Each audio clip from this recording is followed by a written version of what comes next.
ఇక వృశ్చిక రాశి వారి యొక్క ఫలితాలు. అయితే ఈ వారం మీ గ్రహస్థితి చూసుకున్నట్లయితే కాస్త అనుకూలమైనటువంటి గ్రహస్థితే కనపడుతోంది గోచారం రీత్యా. ఏది ఏమైనా కూడా ఈ వారం మీరు అనుకున్నటువంటి పనులు పూర్తవుతాయి. భవిష్యత్తు గురించి బాగా ఆదాయాన్ని పోగు చేయడానికే కాదు, భవిష్యత్తు గురించి ఏదైనా సరే మీరు సాధించే విషయంలో కూడా ప్రణాళికలు బాగా వేసుకోగలుగుతారు. అంటే ఫ్యూచర్ గురించి ఎక్కువ ఆలోచించడం, నిర్ణయాలు తీసుకోవడం, సంపాదించడం, ఖర్చు పెట్టడం, ఇలాంటివన్నీ కూడా అంటే భవిష్యత్తుకి సంబంధించిన ప్రణాళికలన్నీ బ్రహ్మాండంగా సెట్ చేసుకోగలుగుతారు ఈ వారం అంతా కూడా.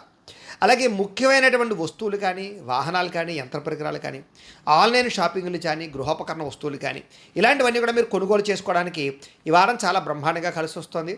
ఏదైతే మీకు లోటు ఉందో, ఎప్పటి నుంచో తీరని కోరిక ఉందో అలాంటివన్నీ కూడా ఈ వారం తీరే అవకాశాలు ఎక్కువగా కనపడుతున్నాయి.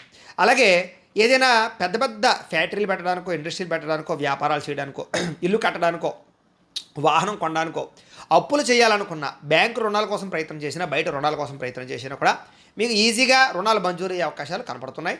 అలాగే పాత రుణాలు తీర్చడానికి కూడా కృషి చేసే ప్రయత్నాలు కూడా మీకు ఈ వారం బాగా ఫలిస్తాయని చెప్పొచ్చు. అలాగే నిరుద్యోగులకి ఏదైతే మీరు సరైన ఉద్యోగాల కోసం లేదా మీ యొక్క అనుకున్నటువంటి కాన్సెప్ట్తో కావాల్సినటువంటి ఉద్యోగాల కోసం ప్రయత్నం చేస్తున్నారు, అలాంటి వాళ్ళకి మీకు అనుకూలమైన ఉద్యోగాలు వచ్చే అవకాశాలు కనపడుతున్నాయి. అలాగే మీరు చదువుకున్న చదువుకు తగ్గ ఉద్యోగాలు అనమాట.